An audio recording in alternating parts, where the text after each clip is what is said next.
Hi guys. आज RRB clerk mains का final result out हो चुका है, जो कि 1 फेब को इसका मेंस हुआ था। ठीक है।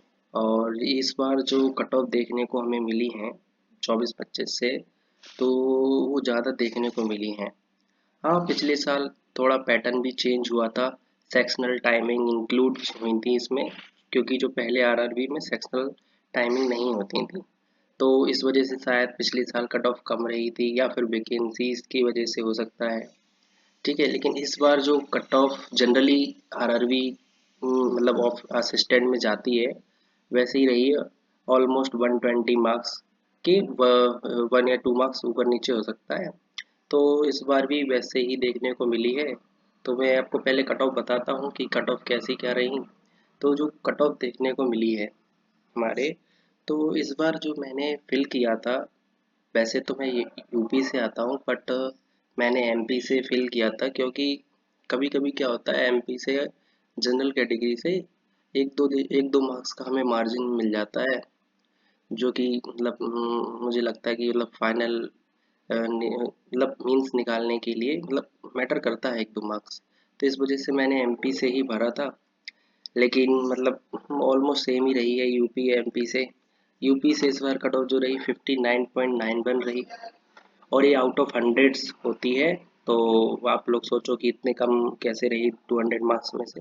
तो नहीं, ये 59 मतलब ये आउट ऑफ 100 होती है। इसको आप डबल चाहे तो आप डबल कर सकते हो, तो ये ऑलमोस्ट आपका 120 मार्क्स होती है। इतनी ही एमपी से रही। एमपी से कितनी रही 60.07, मतलब 120 ही रही है। ठीक है। तो और मैं बात करूं अगर पिछले साल, तो आई थिंक 106 रही थी एमपी से पिछले साल।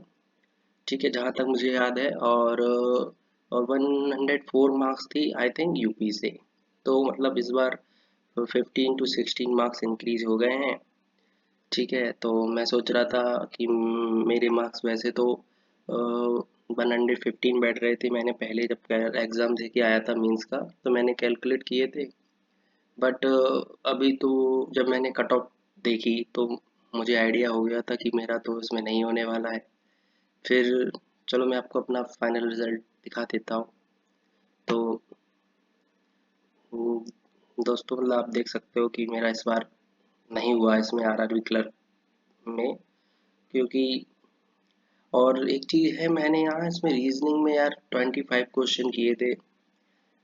मतलब इस बार रीजनिंग ने मुझे मतलब थोड़े मतलब खराब हुई है मेरे, मतलब ज़्यादातर एग्जाम्स में मतलब ठीक नहीं रही इतनी। मैंने रीजनिंग में 25 क्वेश्चन किए थे, और हाँ, ये फर्स्ट एक ही शिफ्ट में एग्ज़ाम हुए हैं, तो इसमें जो नॉर्मलाइजेशन तो हुआ नहीं है, जहाँ तक मुझे आइडिया है। क्योंकि मैंने जो कंप्यूटर में अटेम्प्ट किए थे 37 किए थे, और मेरा एक गलत हो गया था पहले ही। तो मतलब मुझे उतने ही मार्क्स मिले हैं। ऐसे ही जीए में भी मैंने मतलब 9 मार्क्स ही मेरे को लगता था। मतलब घर आके मैंने चेक किए तो इतने ही बैठ रहे थे। हाँ, मतलब इंग्लिश में मुझे पता नहीं कि इंग्लिश में थोड़ा कम हो गया। मैं सोच रहा था 25 अब तो होंगे ही, बट हो सकता है वो थोड़े सिंगुलर प्लूरल वाले क्वेश्चन आ गए थे, बड़े मुझे थोड़े कंफ्यूजिंग लगे थे उसमें। और ऐसे ही न्यूमेरिक एबिलिटी में बात करूँ, तो मैंने 29 इसमें भी क्वेश्चन किए थे। एक इसमें एक नंबर मेरा इसमें भी इन्होंने माइनस कर दिया है। और मतलब 5 मार्क्स का मैं रीजनिंग में कैसे गलत कर सकता है, मुझे अभी पता नहीं है। ठीक है, हो सकता है कुछ किया हो। ठीक है, और एक चीज़ और है दोस्तों, मतलब ये जो मार्क्स होते हैं ना, ये जनरली 50 से मतलब आउट ऑफ 50 होते हैं। और हमको जो न्यूमेरिक एबिलिटी और जो रीजनिंग होते हैं ना, उसमें जो हमारे ओवरऑल जो हमें मार्क्स मिलते हैं, उसमें 1.25 से मल्टीप्लाई करना होता है, वो हमारा फाइनल स्कोर होता है इसका, रीजनिंग का और न्यूमेरिक एबिलिटी का। और कंप्यूटर का क्या होता है, जिस जो भी हमारा मार्क्स हमें मिलते हैं, उसमें हम या तो डिवाइड बाय 2 कर दो, या फिर मल्टीप्लाई बाय 0.5 कर दो, तो वो हमारा ऑप्टेंड स्कोर होता है। ठीक है। बाकी जीए और इंग्लिश तो 1 1 मार्क्स का ही होता है। तो जो मेरा फाइनल मार्क्स फाइनल स्कोर किया है मैंने, इसमें मुझे दिखाया नहीं इन्होंने इतना कितना है, पता नहीं क्यों।